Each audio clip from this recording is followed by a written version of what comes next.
Right now, millions of Americans on SSDI are one paycheck away from losing everything. Not because they committed fraud, not because they lied on their application, but because they made a little extra money and crossed a line they didn't even know existed. The Social Security Administration has a set of rules so confusing, so buried in legal language, that even the people whose lives depend on these benefits don't fully understand them. And that confusion? It's costing people their disability checks, their Medicare, and their financial survival. If you're on SSDI, or someone you love is, this video might be the most important thing you watch this year. Let's start with the basics. SSDI, Social Security Disability Insurance, is a federal program that pays monthly benefits to people who can't work because of a serious medical condition. You earned these benefits. They're based on the taxes you paid into the system during your working years. The average SSDI payment in 2026 is about $1,630 a month. That's not a fortune. For most people, it barely covers rent, utilities, and medication. So it makes sense that some beneficiaries want to earn a little extra on the side. Maybe sell something online. Maybe pick up a few hours of part-time work. And that's where the trouble starts. The Social Security Administration uses something called Substantial Gainful Activity, or SGA, to decide whether you're still disabled enough to receive benefits. In 2026, the SGA limit for non-blind individuals is $1,690 per month. For blind individuals, it's $2,830. If you earn more than that amount in any given month, the SSA considers you capable of supporting yourself through work. And here's the part that terrifies people. That number is based on your gross earnings, not your take-home pay, not what hits your bank account after taxes, your gross income before anything is deducted. So you might think you're safely under the limit, but when the SSA looks at your paycheck before taxes, you could already be over. Now, here's where the system gets really dangerous. The SSA offers something called a trial work period. It sounds helpful, and in theory it is. The trial work period lets you test your ability to work for up to 9 months without losing your SSDI benefits, no matter how much you earn during those months. In 2026, any month where you earn more than $1,210 counts as a trial work month. Those 9 months don't have to be consecutive. They're tracked over a rolling 60-month window. During the trial period, you keep your full SSDI check. But here's the catch most people miss. Once those 9 months are used up, they're gone. After that, the SSA starts watching every dollar you make. After your trial work period ends, you enter what's called the extended period of eligibility. This lasts 36 months. During this window, the SSA checks your earnings every single month. If your income stays below the SGA limit, that $1,690 number, you keep getting your benefits. But any month you go over it, your check stops. The good news is, during this 36-month window, your benefits can restart automatically if your earnings drop back below SGA. You don't have to reapply. But once that 36-month window closes, if you're still earning above SGA, your benefits are terminated. Completely. And getting them back means starting the entire application process over from scratch. Let's talk about what termination actually means in real life.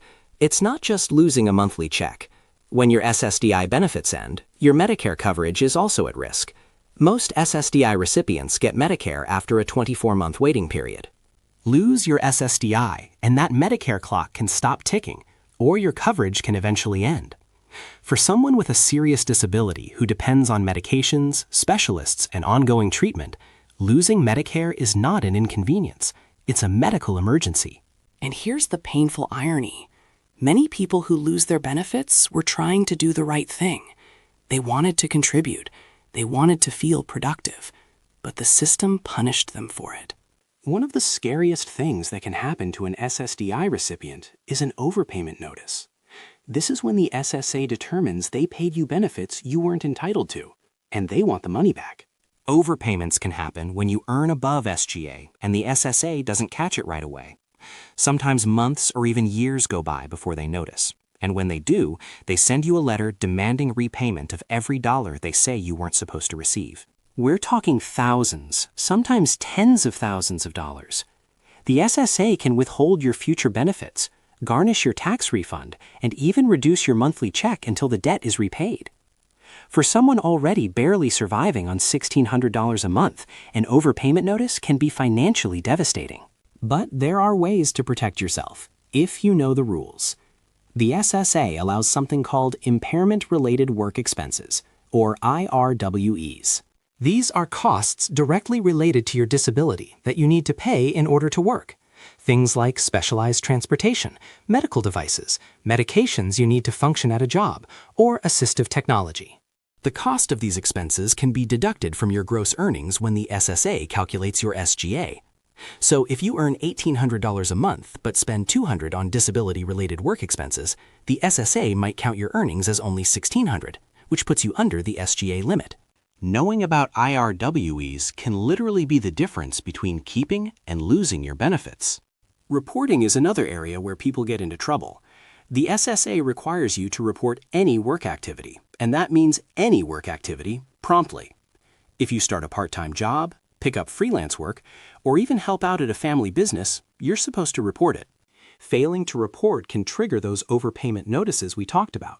It can also lead to accusations of fraud, which carry penalties, including fines and permanent disqualification from benefits. The safest approach is to report everything, keep detailed records of your earnings, and save every pay stub and bank statement. If you're unsure whether something counts as work activity, report it anyway. It's always better to over-report than to get caught under-reporting. If you're thinking about working while on SSDI, there are resources designed to help you do it safely. The Ticket to Work program is a free SSA program that connects disability beneficiaries with employment services, vocational training, and job placement support.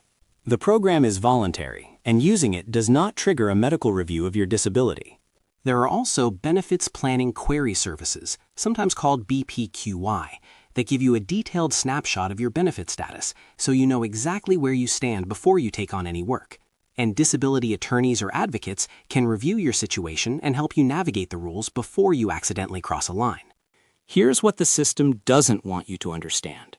You are allowed to work on SSDI. You're allowed to earn money, but the rules are designed in a way that makes it terrifying to try. The SGA limit of $1,690 a month means you can work, but only a little. The trial work period gives you a window, but it's temporary. The extended period of eligibility gives you a safety net, but it expires. And once it's all over, one bad month of earnings can end everything. The system says it wants disabled people to return to work, but then it punishes the ones who try. That's not a safety net, that's a trap. And the only way to avoid the trap is to understand exactly how it works. If you're on SSDI, here's what I need you to remember. The SGA limit in 2026 is $1,690 a month for non-blind individuals. The trial work period threshold is $1,210 a month. Everything is based on gross earnings, not take-home pay. Report all work activity immediately. Keep every record. And before you take on any work, talk to a benefits counselor or disability attorney. The system is complicated on purpose, but knowledge is your best protection. If this video helped you understand these rules a little better, subscribe to Rolling Disaster. Share it with someone on disability who needs to hear this, because one mistake shouldn't cost anyone their lifeline.